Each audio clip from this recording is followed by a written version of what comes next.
Ladies and gentlemen, could I invite you to your seats? I'm Chris West, and as a member of the board of directors of the Community Foundation for Kingston and area, it's my great pleasure to welcome you all to this speaker series event on this auspicious April Fool's Day. It's no April Fool's that we have some distinguished company among us today, and a special welcome is extended to His Worship, Mayor Brian Patterson. Mayor, where are you? To the Honourable Peter Milliken, Mr. Milliken, Chief of Police Gilles Larochelle, Paulo. Most of you know that the Community Foundation connects charitable giving to community needs, and we do that by making grants to community organizations twice yearly. Last year we gave out a little over $600,000. That money was income generated from endowments created by gifts from people like you. The Community Foundation is known for the broad spectrum of its granting. Here's an example that ties in with our Data Smart theme today.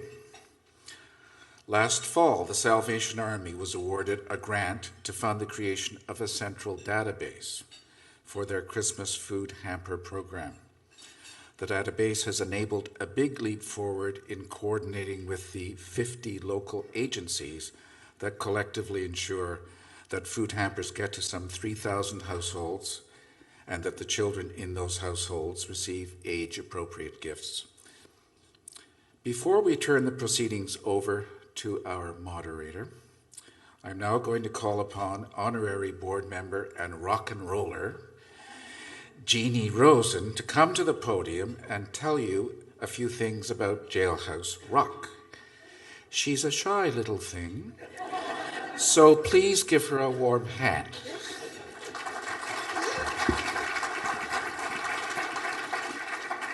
Hi, everybody. I'm only going to take a couple of minutes from this wonderful program. So I, too, am on the board and have been on the board for 20 years. And what I want to tell you is this is the Community Foundation's 20th anniversary. And so we're really very proud of that. And because it's a big anniversary, we're having a party. We're having a fabulous party. This is the party, and many of you know about it. And it's after the classic, iconic movie, Elvis Presley's Jailhouse Rock. So the thing about the party, it's May 2nd at the Isabel Beta Center for the Performing Arts. It's going to be, as you can see by the hot pink, Chris is wearing his hot pink tie, I'm wearing my hot pink suit. It's going to be the hottest party in Kingston.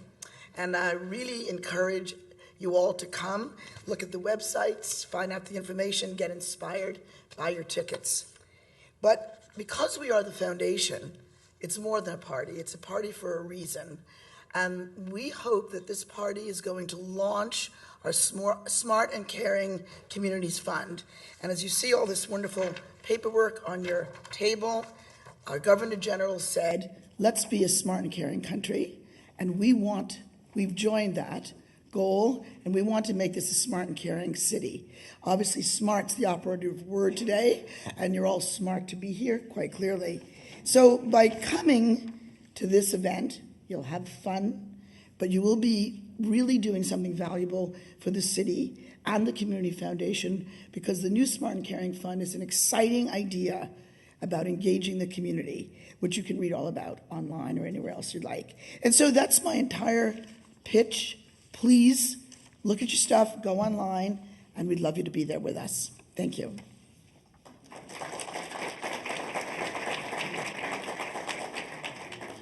Thank you, Jeannie. I'm now going to call upon our moderator for the rest of the proceedings, Crystal Wilson. Crystal is a unique combination. She's a dear friend. She's a gadfly par excellence on the Kingston scene. She's a multifaceted IT professional. Her firm is J Netrix, and she's been a huge engine driver in making this event possible today. Crystal.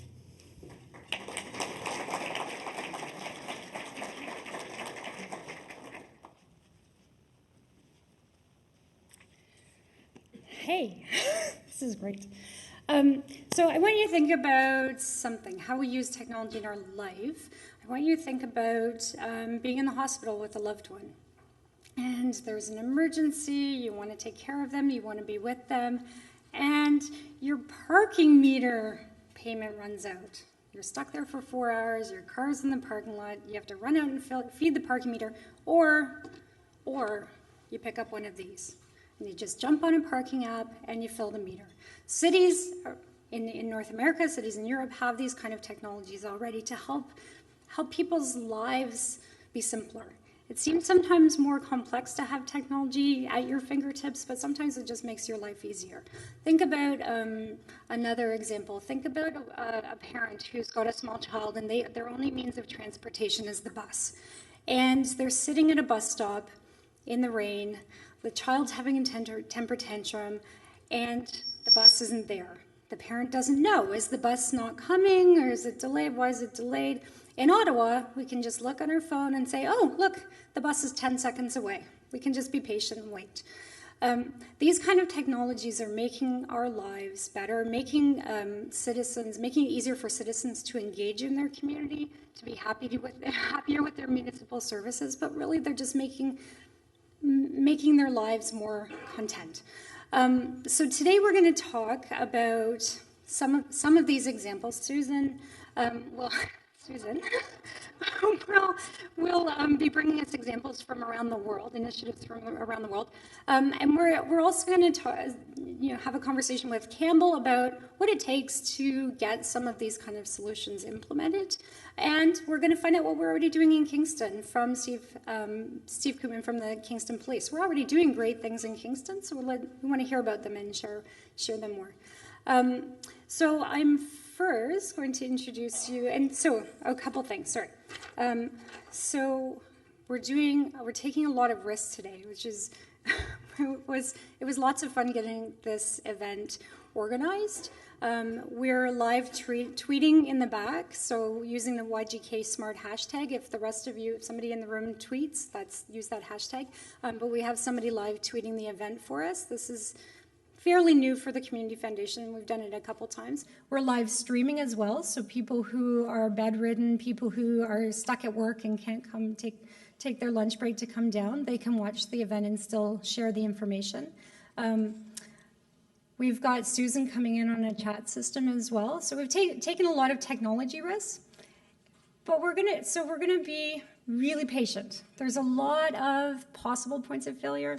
We're not worried. We might have been here past midnight last night. We're not worried. One of the little glitches we had is your agenda that's on your table. We're changing that on you, but you're going to just go with the flow. It's not a big deal. On the back of your agenda are the full biographies of all of our speakers. I'm not going to read them to you. You can take them home, read them later if you want to, or read them now. I'm just going to let you know that we have some pretty fabulous people helping us today, so I'm quite excited. Okay, so I'll stop.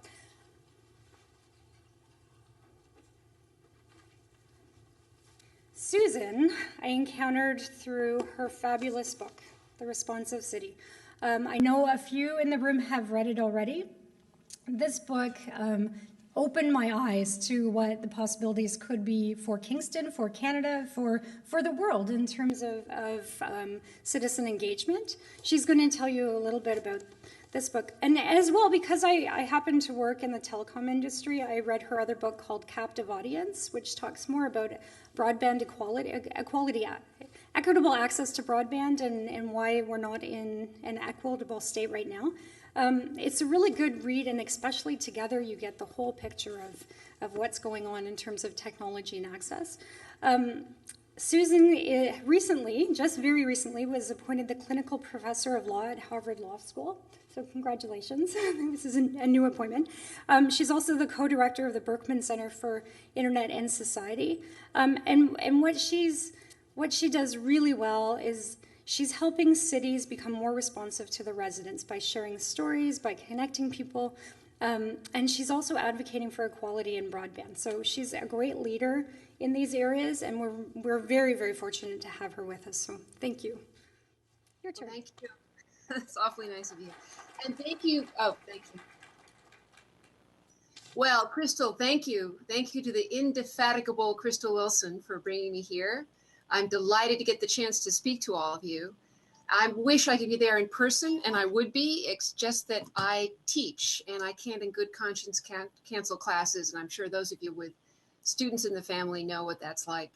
So for the last few years, I've been traveling around the world talking to mayors and city leaders and heroic civil servants about how they can use data technology, starting with fiber, so fiber access as the kind of concrete substrate, the sidewalk for all of this, but how they can use data, technology, predictive analytics to do several things to make government work more effectively, to empower those heroic civil servants so they have more of a sense of professionalism and discretion, and to engage with citizens so that they become part of the civic fabric, part of the decision-making process, as well as understanding what's going on in their cities. This is really the best time to work in local government that there's been in 100 years. And it's also a time of great change in local government. I don't know about Kingston, but in the United States, at least 50% of federal employees are eligible for retirement right now. And 40% of local government employees are eligible for retirement. So we're going to see a gigantic turnover at a time when more and more people are moving into cities. So get this, in 1950, just a third of people around the world lived in cities. Today, about half of people do. And by 2050, 2/3 of the world's inhabitants will be living in urban environments. At the same time, people are expecting more and more out of their local government services. 80% of young people expect that in 5 years, they'll get same-day delivery of anything they want. They expect that in 5 years, they will actually have their needs anticipated. They're so used to using Facebook and Twitter and their handheld devices and sort of summoning any information they want when they need it, as they need it, that they're going to be expecting that out of local government services. Which is great because infrastructure is crumbling, resources are scarce, global warming is having an enormous impact. Urban citizens need more and more services. At the same time that the affordances, the technology is accelerating very quickly. Now, most people have smartphones. More and more people, although not enough, have internet access at home. And as Crystal mentioned, I'm very interested in seeing very high capacity access, fiber access, brought to everyone around the world. And storage is getting very cheap and computation is getting cheap. And data analytics are growing. So enormous opportunities at the same time that the challenges have never been greater. And at the same time as we're trying to encourage this next new generation to trust government, to work inside local government, because the future belongs to people who give the next generation reason to hope. And I do think that technology is going to help us do that. So let me give you some concrete things I'm looking at right now. Last year, in about 3 months, New York City managed to somehow put 50,000 4-year-olds into all-day pre-kindergarten. Now, that program had never existed before. The city managed to line up the money from a state budget allocation and then suddenly had to figure out, well, how do we reach the families of 4-year-olds? And then once we find them, how do we help them sign up for this brand new and extremely important government service, one that we think is going to reduce the impact of inequality in America and give a whole generation of 4-year-olds a better step up in life? Well, the story turns out to be a leadership story. It always is. Leadership's extraordinarily important, plus a data and technology story. New York City managed to, by combining several databases, figure out where the parents of 4-year-olds might be in the city, and then use extraordinarily energetic 30-somethings as volunteers to go out and find those families and help them really hold their hands as they signed up for this brand new government program. It's quite an exciting case study. It was a success against all odds, and I'll be putting out a case study on that coming soon. Another thing I'm focusing on right now today is New Orleans. In New Orleans, they've had a variety of really far too many destructive fires over the last few years. More than 24 people killed in fires that could have been prevented had smoke alarms been in place. But how do you figure out where to put those smoke alarms? Well, using data and combining databases and predictive analytics, the city of New Orleans figured out that people who need smoke alarms are usually in poor neighborhoods. They're usually in older housing. And you can tell that people who've lived in the places where they're living now for the longest period of time are the most likely to need smoke alarms. Combining all those sources of data plus maps showing where greater populations of the very old and the very young live, New Orleans can now deploy its fire department to go and offer free smoke alarms to those buildings where they're most likely to need them. So that's using data to focus the efforts of government in places where it's most needed so that you can get the biggest bang for your buck and prevent deaths from fires that really shouldn't happen. So there's another terrific predictive analytics story. Another one I'm focused on right now is the New York Police. They are using a program called Idea Scale on a pilot basis in a New York City neighborhood to get ideas from the community about places where they're worried, where people are worried about things like graffiti, bad street conditions, bikes that have just been left on the sidewalk. This is the Broken Windows School of Policing, the idea that if you take care of these low-level irritants, overall crime goes down. And New York is actually using this program, Idea Scale, to crowdsource ideas from the community about how those conditions could best be addressed. New York is also police are using Twitter as a way, as an additional channel for people to let the police know what they're worried about.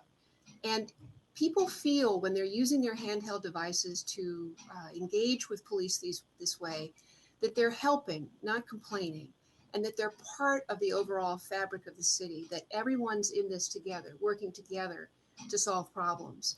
Right now, I'm most impressed by Cincinnati, a second-tier city in the U.S., which is choosing 5 or so outcomes, things they'd like to see in their city, things like safer streets, thriving neighborhoods, greater economic engagement with the city, as a set of drivers for performance agreements with city departments, plus cross-department analytics to show where department engagement could further those outcomes, make the streets cleaner, show where thriving neighborhoods aren't and maybe direct resources to those neighborhoods.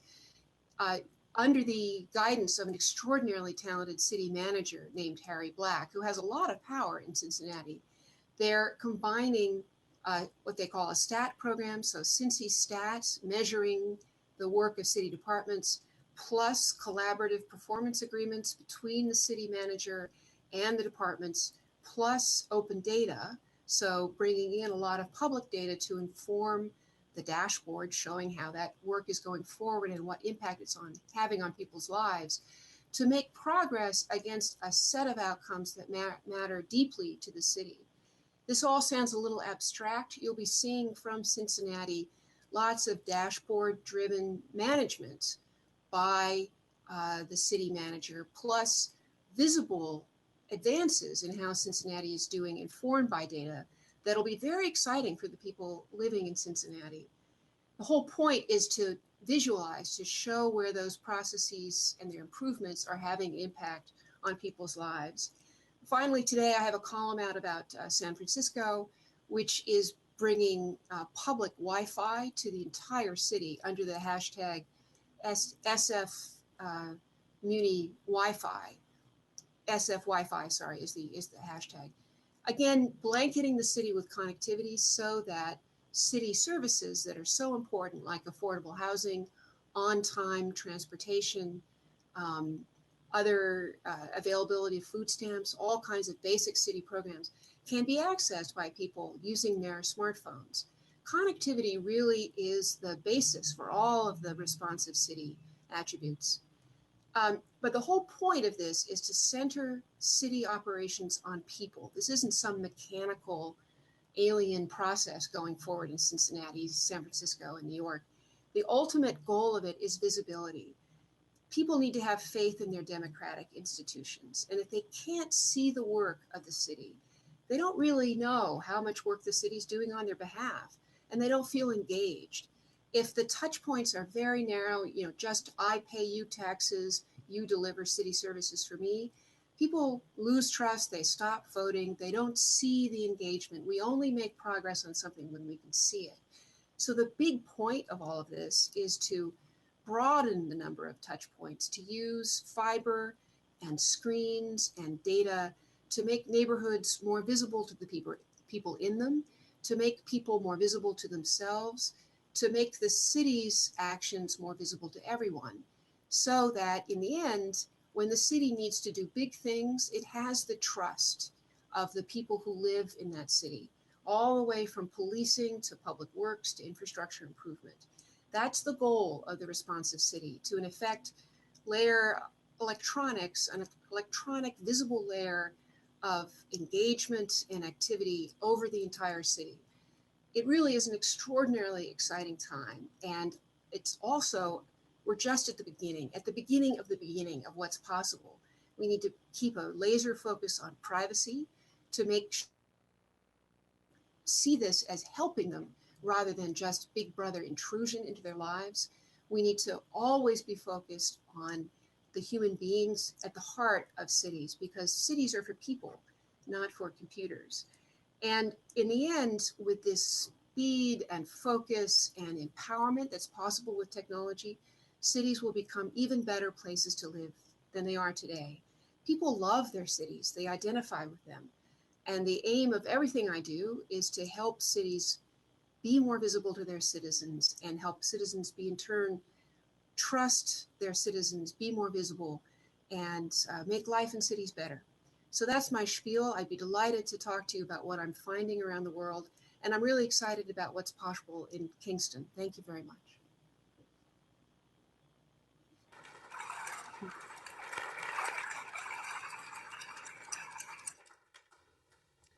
Thank you, Susan. I know some of you have questions. So who has a question for Susan?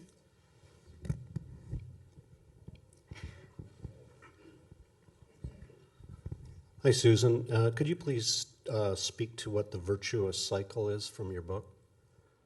Sure. The virtuous cycle is that when citizens see their government working on their behalf, and when civil servants, who are really our heroes, often working with scarce resources, can see what impact they're having on outcomes that matter to them and on individual people, the city as a whole does better. The virtuous circle runs from data making things visible to people seeing the effects of their actions, both citizens and civil servants, to leadership then being empowered to take on big, difficult problems because it has the trust of both citizens and employees to make strides. So thanks for asking that question. The virtuous cycle uses data to drive responsiveness, to drive action towards outcomes that matter for citizens. Thank you so much for the wonderful talk. I run an organization in town called Loving Spoonful, and we're all about access to healthy food.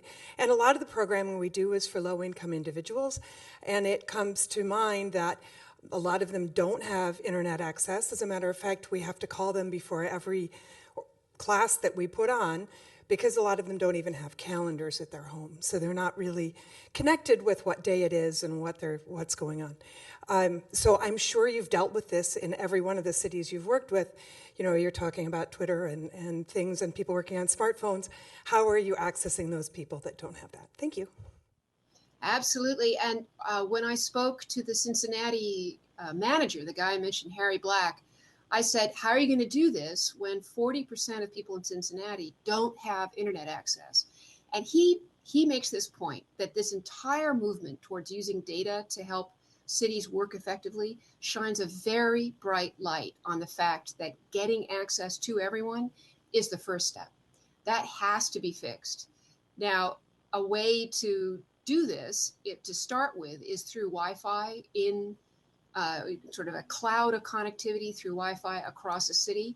Cincinnati is entering into a public-private partnership with Cincinnati Bell to make sure that that public Wi-Fi is everywhere in Cincinnati, so that low-income residents, as well as everybody else, can use that access to keep in touch. But not having internet access these days is like not having clean water, not having electricity. It is an essential utility, and none of this works unless that access is there. Susan, thank you very much for the inspiring talk. I will say that the link that you made between technology and civic engagement is so exciting, because that's something that we talk a lot about as a local government, is how do we do a better job of engaging our citizens. So I just want to jump on that last point where you were talking about partnership. So my question is, where is the line between what is the investment that is required by the city, the municipality itself, versus investments that can be made by the private sector? To know exactly where is that line in partnership? Where's the biggest bang for the buck that can come from the city that can then inspire or spur private sector investment in this technology going forward? Okay. Well, let me start, Mayor. Thank you very much for the question. Let me start with fiber. Without a street grid, you can't have a city. And without fiber running throughout the city, connecting homes and businesses, this idea of responsiveness is going to be extraordinarily difficult. And we're seeing across North America public-private partnerships for fiber. Because get this, once it's in, it's a very reliable investment for a company to get back over 30 years the payouts from that fiber. So the whole state of Connecticut did an RFQ asking whereby all of its towns in Connecticut, all 169 towns, have asked a private partner to come in and install wholesale fiber. That company isn't going to be serving retail customers, but they're going to put the street grid in place at a reasonable cost to them, and then in effect, give ownership of the fiber to the city and get paid back over 30 years, a low rate of return. Having that street grid in place in those 169 Connecticut towns is going to enable them in turn to have a huge array of competitive internet service providers directly serving customers.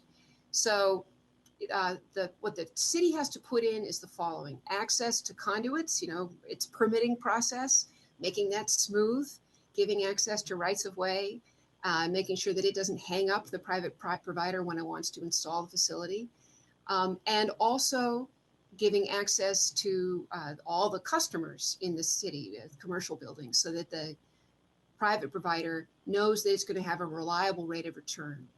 But then the city has oversight and ownership of the facility that's been built, and there's still a lot of money for the private actor to make. So just very simply, the way to do this together is to make it a win-win, to say the city has conduit and rights of way, the private actor has cash. The private actor wants that cash to work for it over the next 30 years, and it's going to get a reliable return. In exchange, the city gets a reasonably priced, universally available internet access facility, and that makes possible everything else. Cisco is also doing a bunch of public and private partnerships with cities. In Kansas City right now, taking advantage of the fiber that's already there from Google, Cisco is going to be measuring and providing information about the transportation options in Kansas City. So Cisco, again, gets to use the city streets to sell data-based services that tell citizens what's going on with the transportation in their city. The clue is never to get locked into a single private provider on terms that make it impossible for the city to walk away if the deal fails, or be gouged by that private provider after the term of the contract is over. So you have to keep your eyes wide open. Barcelona became a smart city by partnering with Cisco and with fiber providers over many, many years. And they did it in an intelligent way that keeps ownership and oversight of the facility in the city's hands while giving a reliable stream of revenue over to the private provider. That's the basic outline. So actually, as I was watching Susan's presentation, hopefully Susan didn't notice that, but there was a couple of gaps in your speech, but we were okay, we were patient. And my thought was, if only we were connected to Utilities Kingston Fiber, that wouldn't have happened. My business operates on Utilities Kingston Fiber. I'm sure Campbell will later tell you I'm their top salesperson. Susan, how do you handle the privacy issues? Because obviously you're getting down into local neighborhoods, and is the legislation compatible with what you're attempting to do? I could see a lot of people not being willing to supply data. Administrative records obviously have that data in some forms. Who gets to use it? Who gets to access it? All of these issues. Privacy is front and center. And let me be very clear, I don't have any private clients. I'm not a consultant. I don't like it when academics go off and do that. So what I'm doing is talking to cities about what they're up to and sharing what I'm learning from other places, but I don't make money from it. The privacy has to be at the heart of these conversations, because the whole effort could go off the rails if citizens become just worried that anything they do is being used against them. Here's a great example of a city taking this on head on, is Chicago. Chicago is erecting in its loop area, the downtown area, a set of sensors that they're calling the array of things. And those sensors are gathering information about air quality, noise, light levels, traffic levels, but they've been specifically set up not to gather personally identifiable information. And the sensors can be swapped out of the physical thing. It's a beautiful thing. Go look at it online, called the Array of Things, been designed by the Chicago Art Museum. The sensors can be taken out if the public decides they don't like individual sensor, and all the data from those sensors goes directly into the open data portal. So there's a complete transparency of what's being collected, and anybody can double check what the city is up to. And no sensor is added to the array of things unless it's been approved through a public process. Very deliberate. Same thing happening in San Francisco. I told you about the San Francisco City Wi-Fi that they're so proud of. They also deliberately do not collect personally identifiable information about the people using that Wi-Fi connection. They're doing it in order to have connectivity, and they do want to know how many people are walking by, because that helps them organize transport and avoid congestion. But they're stripping out personally identifiable details. New York City did the same thing with its universal pre-K effort. Yes, they figured out which parents in city databases might have 4-year-olds, but before the data scientists got that data, it was stripped of any identifying details that might have made clear why the city had that data. Did the city have the data because the parents were in a food stamp program or they'd sought mental health assistance? Data scientists never knew that. All of that was taken away before the data was offered to the scientists. So you have to have privacy at the heart of this, or this will never work. And everybody needs to keep focused on it. I'll save time and not come to the X. You're talking about cities like New York, Chicago, larger population base than Kingston. So how would you make it work on a smaller scale? Is there something out there? I can tell you I run a business, I'm out in the East End, and I'm not a happy camper. And most people that are here from the chamber and other have probably heard me talk about when are we getting fiber optic cable? Like, we're in business. We need to continue operating our business, and we have no fiber optic cable. They built a beautiful industrial park without it. I don't understand. So anyway, I digress. Sorry. I'll get back to my question about smaller scale. Oh, in fact, smaller scale cities are being extraordinarily successful. There's a whole site called muninetworks.org that tells the stories of small towns across the country. Let me tell you the story of Ammon, Idaho. I'll be very brief. A tiny place, they have this wholesale fiber network in place. They use the utility fiber and repurposed it for their fiber network. And every now business and community place is served by that fiber. So this is not a story that's just about large cities. Thank you all for your attention. I very much appreciate the opportunity. I'm sorry I can't stay for the whole thing. Thank you, Susan.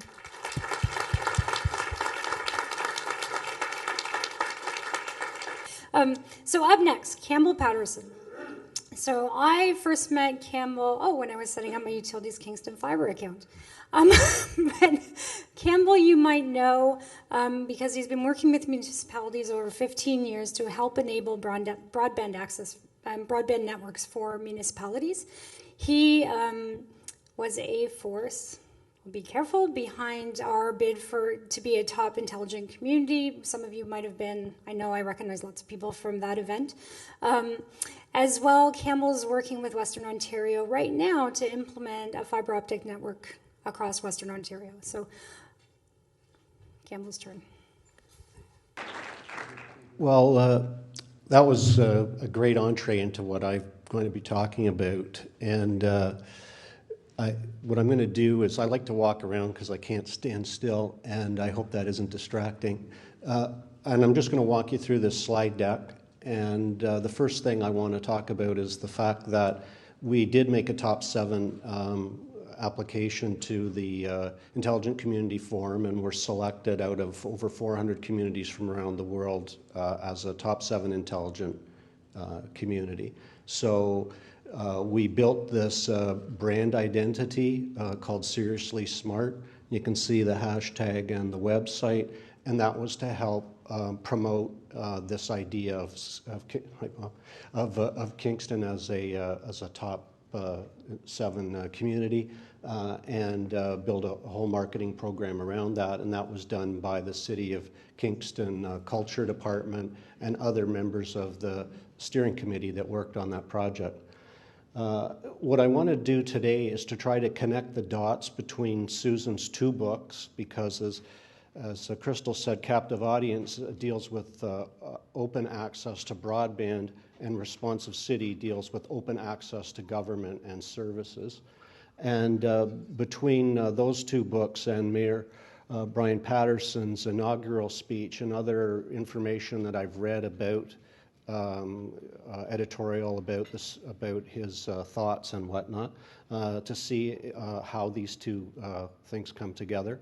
And I'll just say, I'll start off by, I don't presume to have all the answers about this. This is just my take and stab at trying to articulate this, but we'll see how well that goes. So, yes, we are a seriously smart community, but we have to get smarter. And Mayor Patterson has said that I see the potential for us to establish a new and broader definition of what it is to be a smart city. And the remarks that he was making just prior to that were acknowledging the fact that we were a top 7 community. So the thing is that we followed a process in order to be identified as a top 7 community that was set up by the Intelligent Community Forum. The Intelligent Community Forum is a so-called think tank that was established about 12 years ago in New York City, and the founders of it recognized that upper-tier governments, federal and state actors, were not addressing the issue of the most important, in their view, to the economy of the 21st century, which was access to broadband. And that municipalities were in a much better position, and there was actually examples of municipalities taking this issue on and doing something about it. And they developed this virtuous cycle. So there's a similarity between this virtuous cycle and the one that Susan has in her book. And as she stated so emphatically, that it all starts with access to broadband. So that if people don't have access to the means of communication, if they can't connect to each other, then the other things that need to happen in the virtuous cycle can't happen at all, or at least they can't happen as effectively.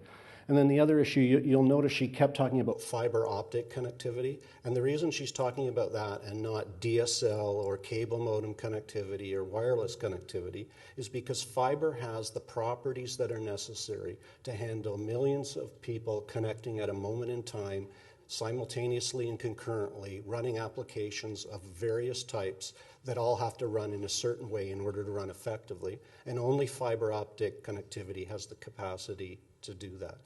And so this idea of universal access to fiber, the United Nations now has said universal access to the internet is a human right. So it's gone beyond being just a luxury for, streaming Netflix to becoming integral to how we live our lives, and it's going to become more so, become more and more dependent on this kind of connectivity in combination with wireless connectivity like we see with our LTE smart devices. So the community has to start off with broadband access in order to connect people, to do innovative things, to develop products and services that will drive the economy. And when they do those things, the community needs to promote the fact that they're doing that outside of the community to attract new investment, to attract skilled employees, and to grow the economy. And similarly, they have to advocate within the community so people are aware of the fact that this kind of smart city capability exists, and to help those that are socially or economically disadvantaged and disconnected from the process. So the idea is with this cycle is to make it turn as fast as you can, and your economy will grow accordingly. So Towards a Responsive City is a chapter in Susan's book, and the mayor says that I stand before you ready to roll up my sleeves and to get to work making this vision of Kingston as a truly smart and livable city. And so in my experience working with municipalities, including the City of Kingston, including Utilities Kingston, where I've worked for a long time, is the biggest problem that communities have is that they're very, very good at articulating what they want the outcome to look like, what the vision is. There's all kinds of visioning exercises that have been cataloged for eons by municipalities about what they want to do. And the biggest struggle is, how do we actually do this? How do we actually get going and get this started? So what I'm suggesting is that we need to select and implement a community collaboration model, which I'll talk about in a moment, that we update the Sustainable Kingston Plan and Strategic Plan based on the digital world of tomorrow. Again, it's a plan for the future. There's no point planning on what the digital world looks like today. And leverage existing infrastructure, because we already do a lot of things that are smart, hence our top 7. Because again, that top 7 was based on an application and canvassing all of the various actors in the community. So we've already got a lot of the pieces in place. And implement some demonstration projects to kickstart what would be a smart and livable city, so we can actually walk the talk. And so the thing is that we need a new openness. According to Susan, we need to rethink government. So when you're rethinking government, we need to think of Twitter, think of Facebook as the paradigm. The idea is that you have a collaborative and teamwork kind of environment. So you can see up on the top left there that we've got not-for-profits, residents, businesses, the Chamber, CFB, Kingston Innovation Center, school boards, college, hospitals, and the City of Kingston. And this is a model that looks very much like the way the internet works today, right? That's how everybody collaborates. And the mayor says we need, where there's creative thinking, invention, and an openness to a new way of doing things. Doing things can be seen in every city, department, and every sphere in the community. That is not the hierarchical model that municipalities and many organizations have been structured since the 19th century, right? And yet that's the model that most communities, most organizations, frankly, are structured in today. And it doesn't lend itself to collaboration and teamwork. It lends itself towards silos and turf and keeping information private and not in this new openness that's required. And so this model that we're looking at here is about the power of people, what Susan calls network citizenship and the responsive employee. So network citizenship simply means your people are connecting together and connecting with the city in order to move the city forward and themselves. And a responsive employee is this notion of the empowered employee, the connected employee, the employee of the city and other organizations that can go out and make things happen. So the mayor says he sees an opportunity for the City of Kingston to set a new standard for a 21st century city by harnessing the incredible assets we have as a community and by creating a culture of innovation. That's what the culture of innovation looks like, and the beauty of this kind of layout is that it's that, like Facebook, like Twitter, a lot of this innovation happens spontaneously once you get the people connected together. It helps if you bring some discipline and process to that, which I'll talk about. But just by connecting them, things happen. You know, Facebook was invented in a dorm. It came to market and now has billions of users in a ridiculously short amount of time. When IBM launched the PC and expected every household to have a PC, they did it in 1983. That was going to be in by 93, it didn't happen. But the whole cycle times of these things coming to market and affecting how we live our lives is increasing. The rate is getting faster and faster. So there are a number of models for how communities can collaborate. This was my first point. This is called the True Growth Model. It's a model that has been adopted by Winnipeg and St. John. And it's just a model. I'm not suggesting it's the model. But what I like about this model is you'll see that the city is in the center of the model. But the city's not driving the model. There's a curator. Now, in Kingston, the curator, it could be any kind of not-for-profit organization, for example. It might be, for example, Imagine Kingston, as a case in point. Pardon? And the Community Foundation. Yeah, or all of the above. The idea is that there's somebody there, an organization with people and resources that are stewarding the efforts of the community to collaborate together. And what they identify in the smart growth model is there's your nurturers in the community, there's your providers who provide economic growth, and then there's your pioneers who innovate. And the idea is to have all of these people interconnected together, in this manner, and this will create the necessary conditions to spur more entrepreneurship and innovation, creating an innovation pipeline. How am I doing for time, Crystal? Hurry up.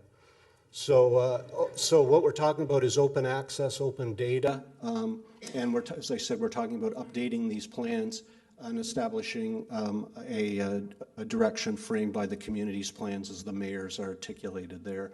So the point is here, this digital platform, these ideas, examples from other communities, we don't have to reinvent the wheel, and we're already well along the road here in Kingston.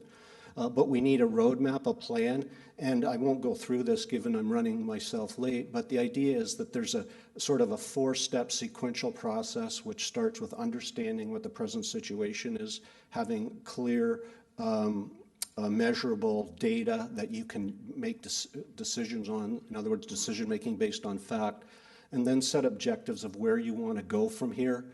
Strategies that articulate how you're going to get there, and this is the part that often is missed or isn't well done.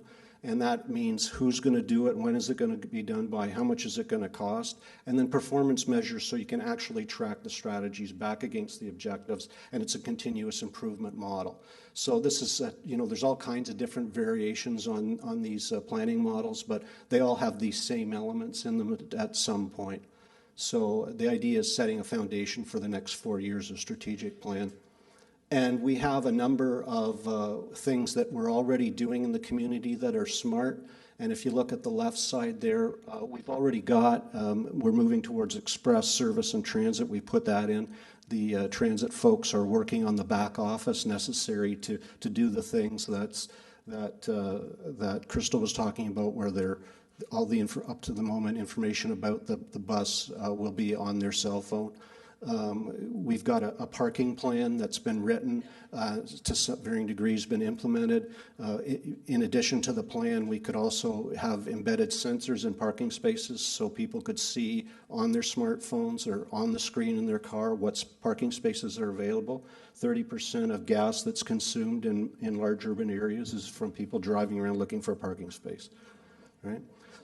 Smart traffic management is the back office of the system. Smart roads are Wi-Fi and embedded sensors in roads, so cars can talk to roads, roads can talk to cars, people can see what's going on, whether they're driving the vehicle or they're in the traffic management center. And then, of course, we all have been reading about smart vehicles and all the technology that's going into those. So each one of those are standalone things that are happening to varying degrees in Kingston today, and the point being that they're already well advanced in other communities, and the real point is that all of those things work together in a holistic way, then you really have something. Same thing on the other side, and these are just a number of examples. So, And so the other thing is this notion of quality of life, that all the boats have to rise with the tide, and that the mayor says we will tackle inequality in our community head on with practical and effective efforts. We'll provide an exit strategy to a better life than they're living. And in this example from Lou Zaccarillo of the ICF, this is a satellite view of the electrical systems of North Korea and South Korea. So what we don't want is the equivalent of that in Kingston, where some people have access and others do not. Right? So whether that's we're not always talking about fiber optic access, because once you have fiber optic access, that also gives you access to healthcare, access to education, access to government, access to marketplaces. If you don't have virtual access, then you can't compete. You know, if you're a senior who doesn't know how to use the technology, then you don't have access, and you're in North Korea. So we can change that. And Cisco did a study on this, and they found that connectedness and openness actually is a good investment. So oftentimes this stuff is seen as some kind of social re-engineering, when reality is there's hard business reasons for doing it. And you can see the kind of savings that they were able to find through studying a number of communities across the United States. So, as the mayor says, we've got to find new and innovative ways of providing more effective services to our residents and live within our means. So, the great thing is if you connect all of those organizations together, you'll drive costs down and drive services up. So, it's doing more with less. And this is all about capitalizing on our community assets. And the mayor says that we will invest not just in bricks and mortar, but in our local arts and culture, that will create these cultural hubs. This is the Tet Center and the Queen's Performing Arts Center side by side, taking what was pretty much of a disaster of a location, at least I'll just say in my view, and what it looked like, and turned it into showcase, a great place for people to come and see the arts. And on the left is the cycle of culture and arts development that was developed by Colin Wigington as part of our Top 7 application. So what we're looking for is to put the plumbing in the underground, the fiber optic connectivity, to have the wireless connectivity at top. That's our infrastructure, our plumbing. Most of that's in place today. We've got 1,000 route kilometers of fiber built throughout Kingston. Leashes, we actually have fiber all the way through the St. Lawrence Business Park and could connect you up for $500 in about 2 weeks. Consider yourself signed up. And so you have to put in this plumbing in order to enable the mayor's vision, which is a unified city vision, bringing representatives from every sphere of this community. The entire community moves forward as one, and this is what it looks like. It's an attractive, efficient, intelligent, collaborative, and livable city. And there's funding for it. So the city is probably applying for New Building Canada funds for the bridge to go across the Cataraqui River, but a not-for-profit organization can also apply for funding and not limit the city's ability to apply for funding for the bridge. And there's all kinds of things there that qualify. Broadband is one, of course, that's near and dear to my heart, but green energy, drinking water, solid waste, transit, innovation. In fact, because I've done this application for another client, that the more of those boxes you can tick off in your application, the more interested the government is in providing funding for it. And so we end up with this return to retail governance, as Susan calls it. And what she means by that is that we're not governing from the ivory tower, we're governing from the ground up, working with the community, involved in the community, engaged in the community, and as the mayor said, meeting with 100 community groups and leaders in 100 days is his way of expressing how he's going to get out there and understand what's going on and work with the people. And once again, it brings us back to these 3 things. So I'm just suggesting these are the 3 things we need to do today to move on to the next step. Thank you.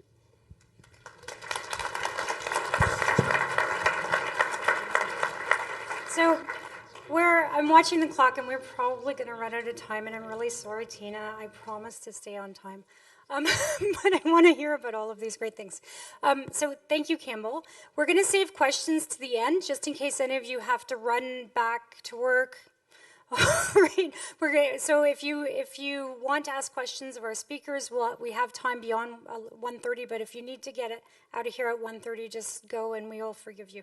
But also Campbell and our next speaker on Twitter, so you can ask them lots of questions if you happen to be on Twitter as well. Our next speaker, Steve. I promised Steve Koopman I threatened to replace his slide deck with a picture from the front page of the Wig today. but I'm not quite that mean. but Steve is, how I know Steve, and many of you know Steve, is he's the voice behind the Kingston Police's social media accounts. He's the voice on Twitter, he's the voice on Facebook, and he does an incredible job of dispelling discontent and getting citizens who are kind of on the edge of, ranting, oh, the police are terrible.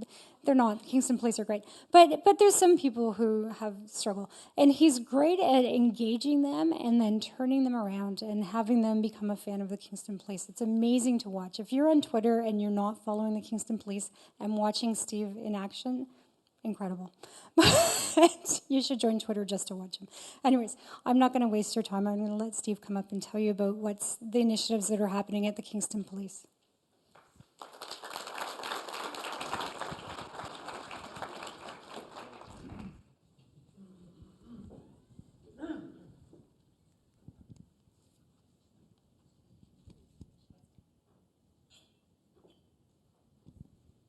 Thank you, Crystal. So I'll take that because number one, I was both happy and hungry after yesterday's Week Standard article. I am actually honored and humbled to be here today. I've presented multiple times, but they're at a much smaller scale. And of course, Crystal's very sneaky in that she doesn't tell me what the grandiosity of this will be. So literally just a week ago, I'm advised of who will be in attendance here, including His Worship Mayor Patterson, others here within that are esteemed, and of course my own chief and deputy chief, which came as a shock and a surprise. So you do need to feign interest, and you do need to laugh at the appropriate levels, otherwise that'll be affected in my performance evaluation. So we are limited for time. I've got slides here that I'll probably push through a little bit quickly because of the fact I don't want to keep it too late. What we were talking about the last two speakers, which were phenomenal to hear, and I was very impressed with everything they had, is on a macrocosm. So today it'll be, I guess, more on a microcosm, although I don't want to say that because it does incorporate the whole city, but I think it's sort of granular, how we're getting down to the actual use and how that's affected by the citizens and the community here within Kingston. So this is sort of what we're looking at today, and it's a misnomer, but that's the ideal that people have from police from decades ago, and I don't want to say this is what they think of them now, but this is almost where sometimes the trend seems to be going, is how do we stop that disconnect from the fact that we hear this over and over again, is that police don't seem to have that connection as much as they used to decades ago with the community. And we really are doing our best, and we're striving at an individual level and at a global level to be able to reach out to the community. This is another example here, and if we're talking about technology, there's our call box from decades ago, and we still got a call box, but it's just in the form of an iPhone. We'll get through, I guess, the more standardized stuff first. In terms of the business plan for Kingston Police, this is the 2012 to 14. We're currently rolling out our 2015 to 17 plan. But the big thing at the bottom is the information technology and infrastructure. And I'm going to just go to the next one where we're going to more be speaking about 2015 and onwards. So the big two things for us are the Police Services Act and adequacy standards, especially when it comes to community policing. We're here talking about data smart and technology. We have to be careful of that from a policing perspective because it is vitally important for us, but at the same time, statistics show that if police become dependent on technology, the disconnect can actually grow between the community and the officers. So we have to find what's vital and what's important for us to implement that technology, but still make that connection with the community. So the Declaration of Principles identifies the need for cooperation between the police and the communities. We shall provide community-based crime prevention initiatives, and the chiefs of police will ensure that policing services are provided with a community policing framework. Also, every police service board shall establish a policy on sharing data on crime, calls, and public disorder, and information on crime trends with its municipal council, with the school boards, community organizations and groups, businesses, and members of the public it serves. So it's already out, it's laid out there for us under this legislation and these adequacy standards for us to be able to do that. Just in the 21st century, we now have to get to that point where we feel we're doing an effective job. I'm going to touch briefly on these just to show you where we are from a technology perspective, but it doesn't have as much of a true connection with the community, but it just shows how it's making us more efficient. We've had what are called MDTs, mobile data terminals, in the form of Panasonic Toughbooks for now years. When I was originally in patrol, they were much smaller, had the old orange screen. We're now actually using tablets. Those tablets have the ability to actually be disconnected. The officer to come into a victim's or a witness's house with hopefully something like a Bluetooth portable keyboard and be able to now take statements from outside of the cruiser. Before, the officer was either having to hand bomb or write through triplicate, or they'd have to come into the station and do it, or they'd be stuck in the cruiser. And sometimes even there's a comfort level where people may have had a bad experience, or they're almost feeling like, am I being treated as a criminal because I'm in a police cruiser, if they try to type out a statement there. This is an example of these small things that we're trying to go to. Also, these have the ability to go to both Wi-Fi and 4G LTE. So as soon as we undock from that, the officer still has full connection. So this is where we're leading from a mobile data perspective.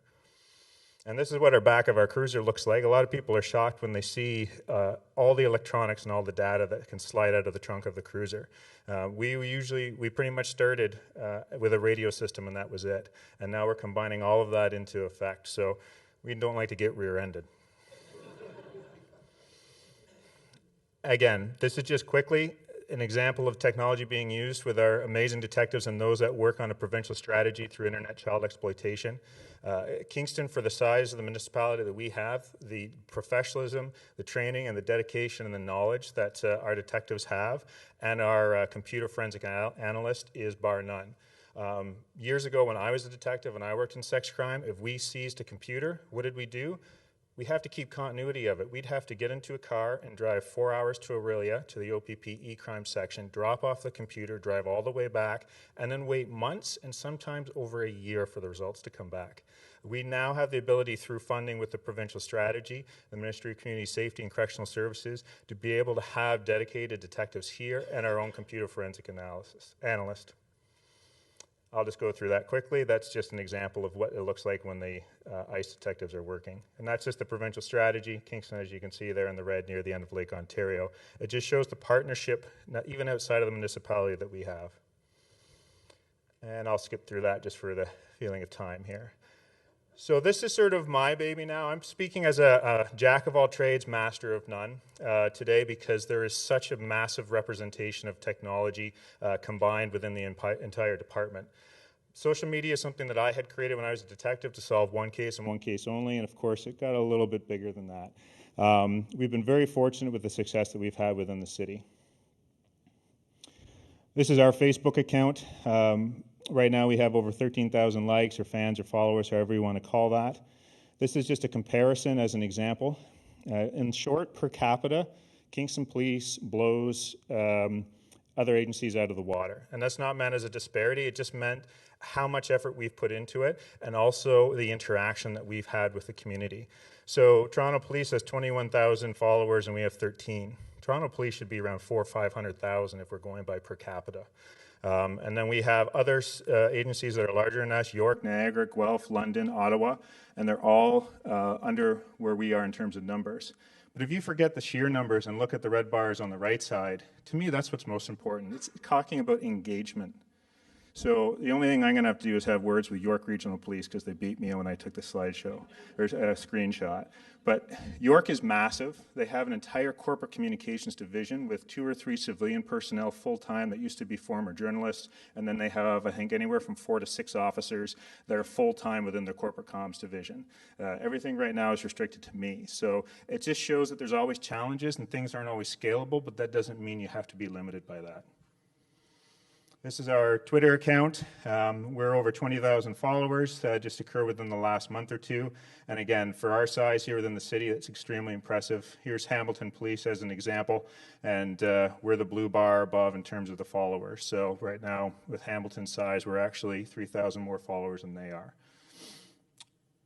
An example with how we try and implement the technology is not, the problem is that it's social media. It's so simple, it's 2 words, but sometimes organizations forget the first one, that it's social.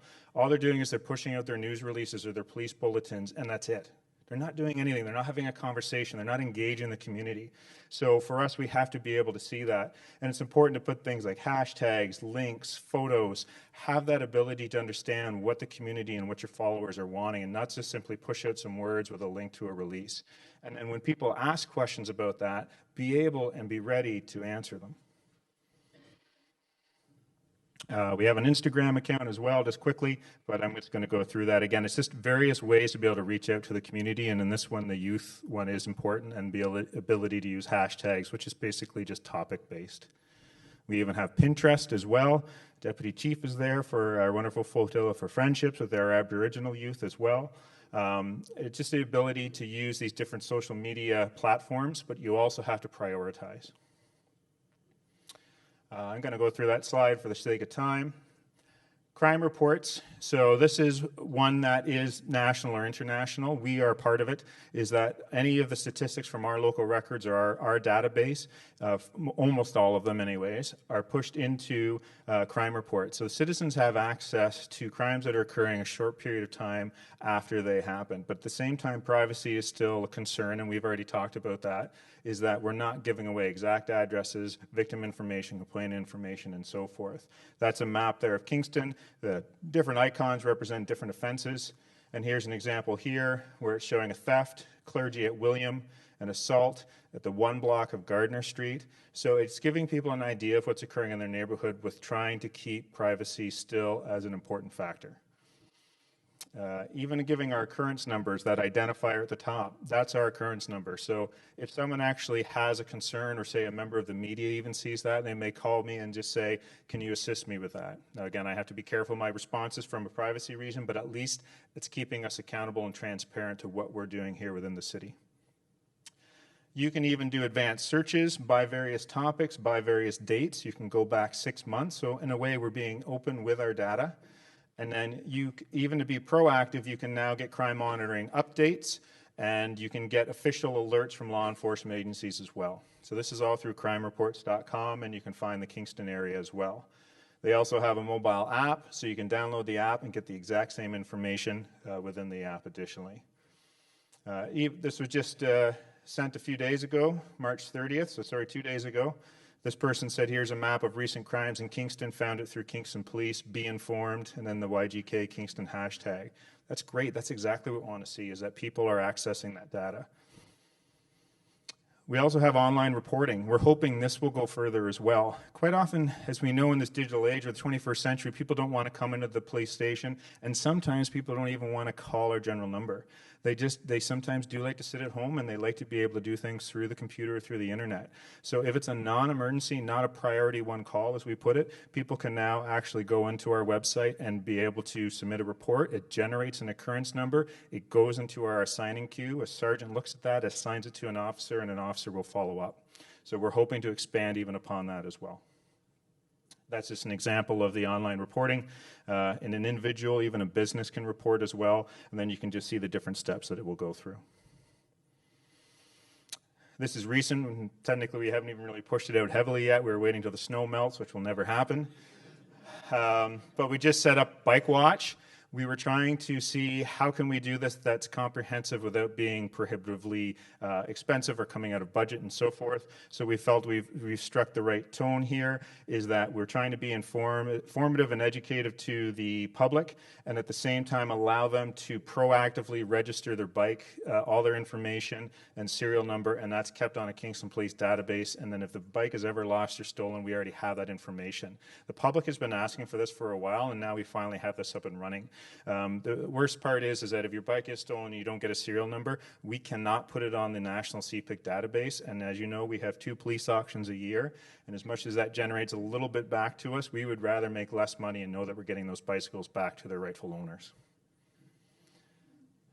Text with 911 is just another example of reaching out to the community through a subset here. This is for the deaf, hard of hearing, and speech impaired.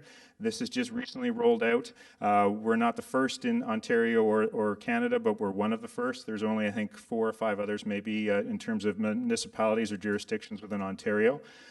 So now they have the ability to text us via 911 if they are deaf, hard of hearing, or speech impaired.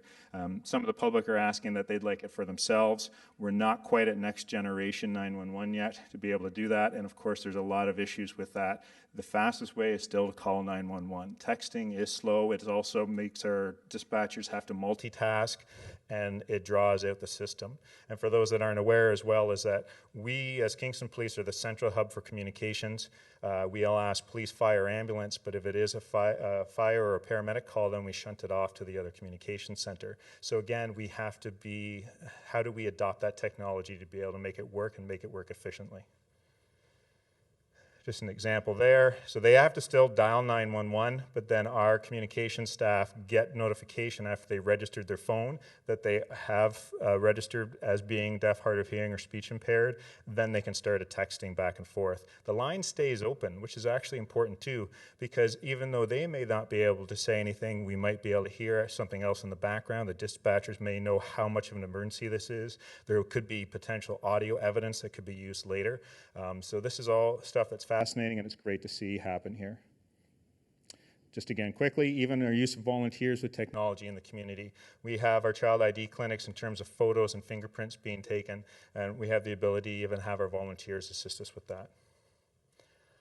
The MyPD app is an Android and iPhone-based application. Unfortunately, not for BlackBerry. It's not supported. We were the first Canadian police service to ever use this application.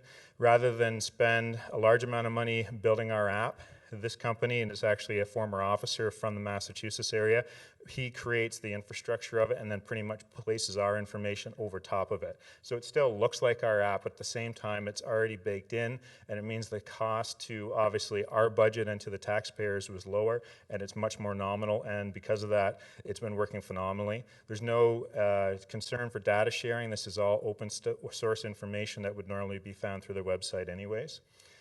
What it allows you to do is pretty much be able to automatically call us. If you're, say, a brand new Queen student or St. Lawrence student or out of town or you're visiting, be able to find where a police station is, be able to find our personnel contacts, how to email them, find their extensions, and then you can do questions and feedback. You can commend an officer. You can access all our social media accounts. You can submit a Crime Stoppers tip. You can file a report through the online reporting that I was mentioning to you before. Our website, and that local traffic just simply brings up Google Maps, I believe. It's not as good as Chris Valela's YGK traffic, but at least we're trying, and it offers pretty much access to everything. It's a catch-all is what it does. The thing is that there's so many great services, but they get fragmented. So for us, it's how do we potentially have someone be able to access that? So it is, in a way, just bringing it to the specific websites or URLs, but it's just a great example for everyone to see the services that are available to them. There's even the ability for us to send a push notification out in terms of an emergency that may occur. The only limitation, of course, is that out of 120,000 people plus, is that we only have maybe a few thousand that have signed up for the app. So it's not universal, but at least it's an option to us. And breaks down just statistics and genders as well, and just shows that even though social media is important, a lot of people just assume that we've got the youth either vote or we've got youth attention. That isn't always it. You still have to make strides to do so. Just a caveat on this, Crystal asked if I would potentially mention it. This is the new Pulse Point app that came out. We think this is great. We do support and endorse it, but we have to give credit, obviously, to more Kingston Fire and Rescue, Queen's University, and the City of Kingston for incorporating this, but I just wanted to speak on it briefly. It pretty much is an app that allows people with CPR experience, or if you just want to know where an AED is in terms of a cardiac arrest, that it almost is a way like crowdsourcing the public to be able to assist those that are suffering from a heart attack or cardiac arrest. That even though we have amazing response times here for first responders for medical emergencies, which would be paramedics and fire and rescue, is that obviously those seconds and minutes count. So now this is an ability for the public to actually get a notification on their phone that there's a cardiac arrest near you. And if you have CPR training, fantastic, go there. Even if you don't, there's an AED that's a block or a few meters from you. Grab it and go to that location and see if you have the ability to potentially save someone's life. So it's great to see that incorporated. Heart and Stroke Foundation is also part of it. And this is just a screen capture here. When Chief Chaput was doing it at the Invista Center, is they actually had an AED alert go out. It says CPR needed. There is an active CPR incident near your current location. And then from there, you can make your way to that location. In regards to data analytics, since we are talking about it, this isn't technically my cup of tea, but we do have our own civilian crime analyst here within the city of Kingston. I'll sort of go through that. We don't need to see it so much. Is this what he can do?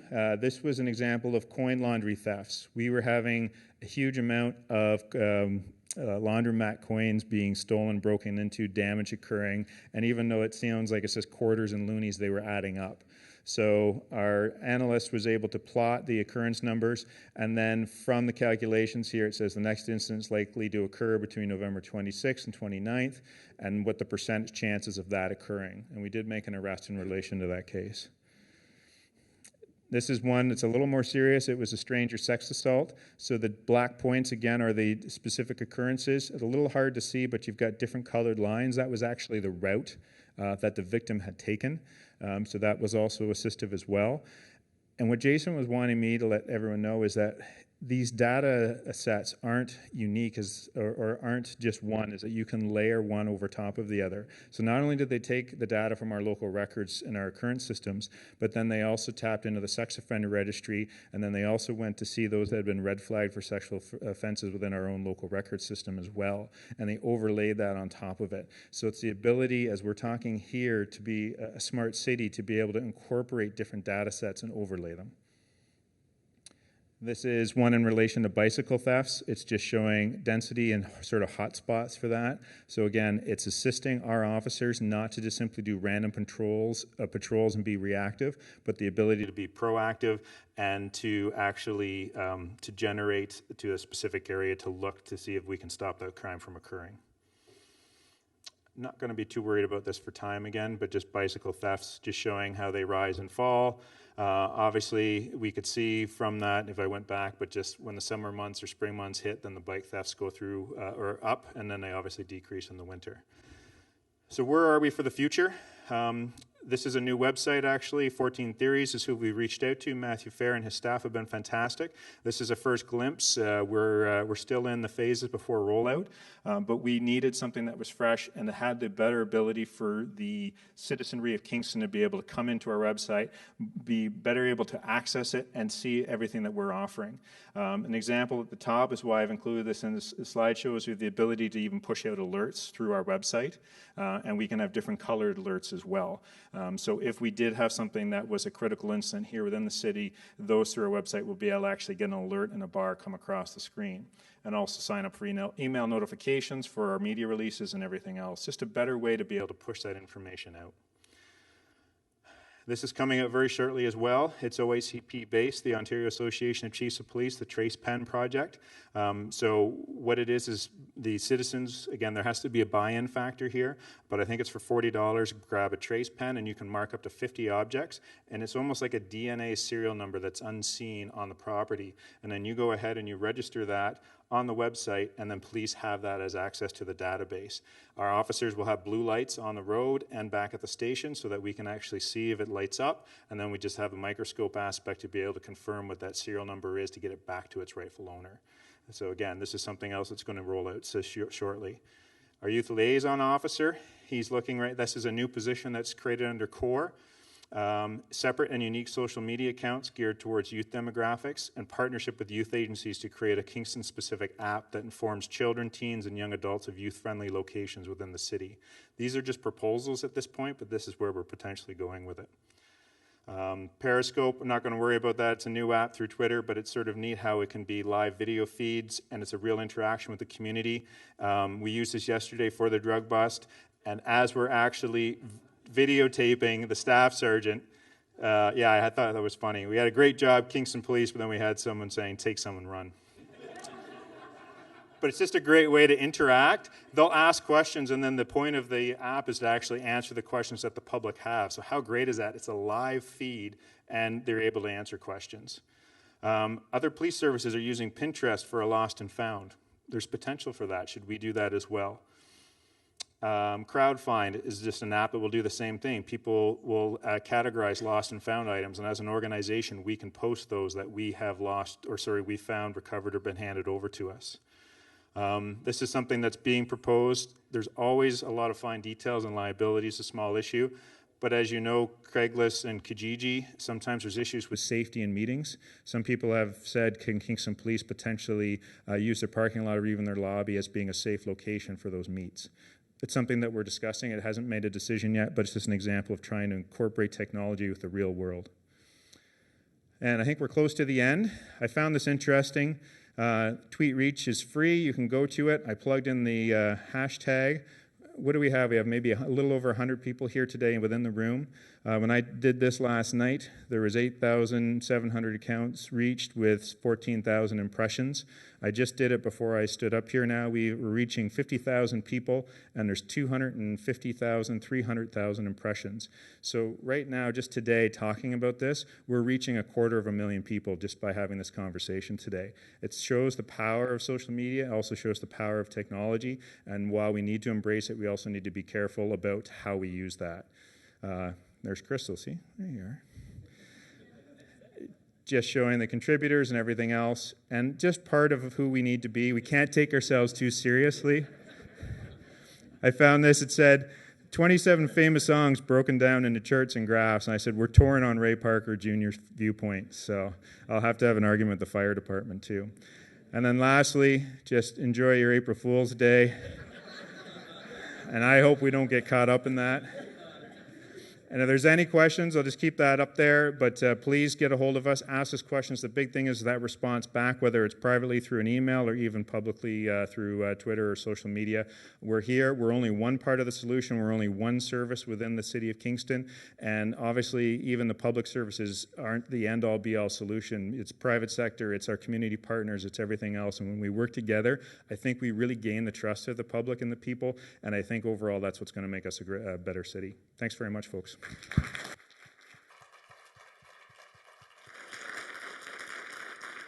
Gentlemen, thank you for a superlative job. The technology came through, and also your presentations came through. You were so thoughtful. Campbell, you linked very nicely from what Susan said with the broad brushstrokes, bringing it down to Kingston. And then, Steve, you came right back to an essential point from Susan at the end. Coming down to the micro level, it's all about engendering the trust of the citizens. And so I think we've learned hugely today. I hope we've inspired a bit, and I hope the conversation continues in all these wonderful ways. And how you got 250,000 hits or something will have to be explained sometime, Steve. That just sounds incredible. A small token of our appreciation is in order, and here we are. Oops, excuse me, Lamp. Thank you very, very much on behalf of all of us. I have a little bit of housekeeping.